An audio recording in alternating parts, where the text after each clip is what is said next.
Maria is 20 years old, but is already a mother, having given birth to her first child at the young age of 14. Maria is resident in Nyoya district.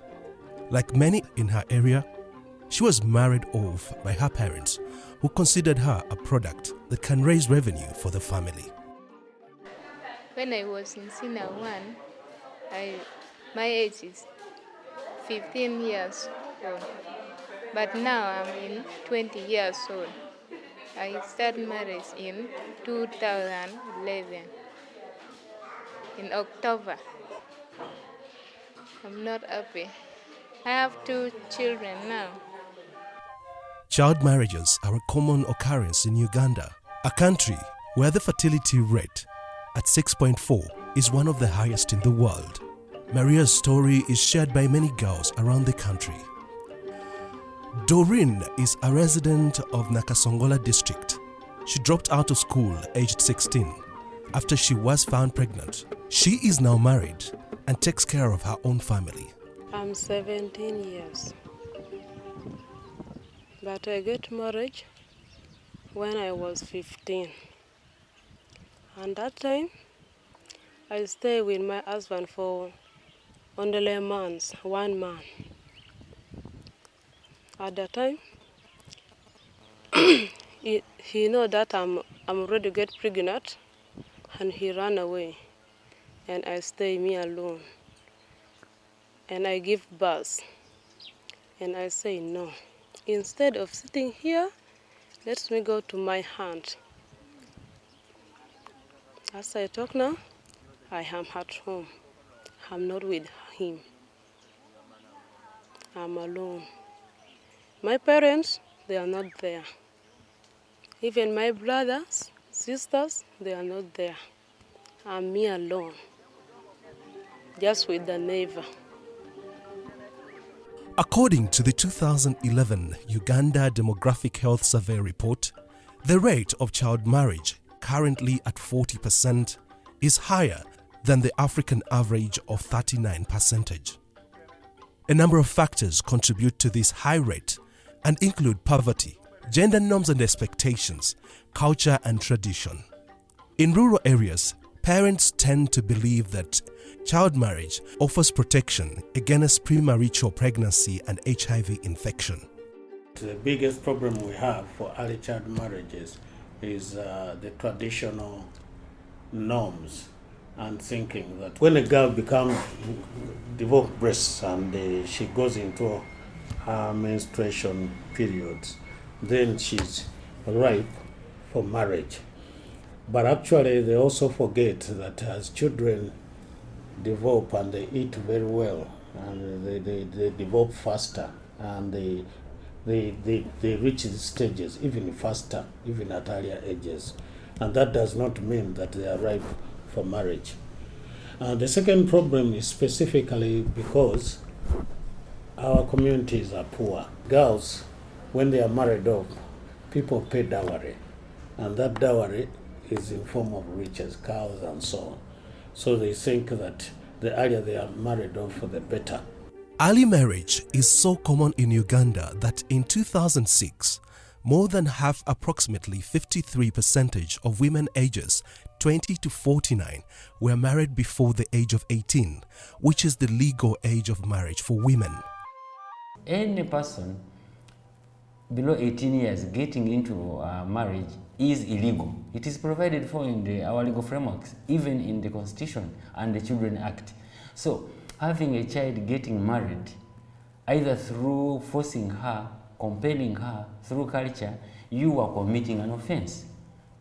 And that's why we are saying as National Council for Children that we have to work together to ensure that we fight that vice by ensuring that the child, both the girl and the boy, do go get access to education, because that is a retention measure. Girls like Maria and Doreen are forced to drop out of school at marriage. When I started staying with my husband, I stopped my level in Senior 1.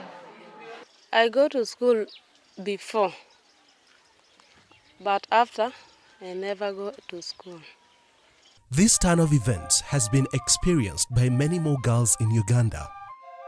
Karma Cher kan kwana na tik lab siel. Bal kwana. Pingana wa pa tiara nim. Kinget muran. There is a general feeling there is limited government investment in children's affairs. Most welfare programs are implemented and managed by civil society organizations and other development partners. Investment in children is twofold. It's both through a legal framework and through availing resources. Investment in children actually means how do we plan, prioritize, budget, and utilize the sources that are meant to be used by the children to enable them access services. What are the resources that we are putting in place? How are we managing our budgeting process? How much are we allocating to actually reach the children? What are the government priorities in reference to the child sector? When we put all these together and the children actually access these resources, the funding, the services, then we are actually investing in children. This could be in terms of increased budget allocation within the health sector, the education sector, which actually benefit the children directly. We are getting support from Save the Children International in looking into, we carried out a study. How does that policy, the decentralization policy, cater for children?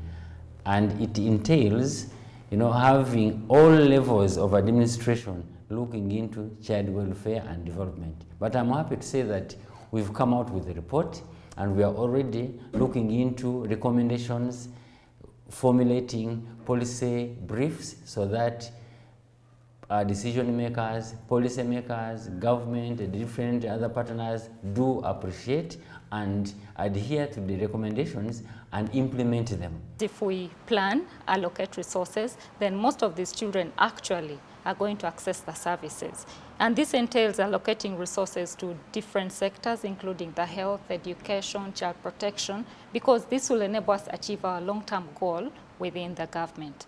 When you invest in children, when a government invests in children, it's in order to establish programs to ensure money is going towards helping children achieve those rights. So it's an investment in the future of your country. The only way you can invest in the future is by investing in the children of today. In Uganda, early marriages and the resultant pregnancies are the biggest cause of deaths among 15 to 19-year-old girls, accounting for 20% of maternal deaths. Those who survive the pregnancies suffer lasting complications like fistula and disability.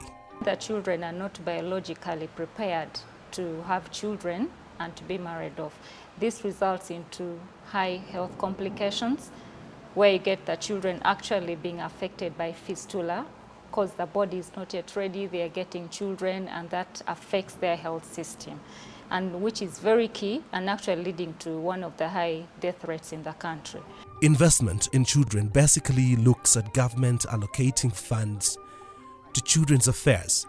It also looks at maximizing resource mobilization. So when we talk about investing in children, we are talking about preparing our children, putting resources and making sure that they realize all their rights and that they develop fully in everything so that they are able to take on the responsibilities of adulthood and running this country, and of course increasing and contributing to the development of the economy of this country.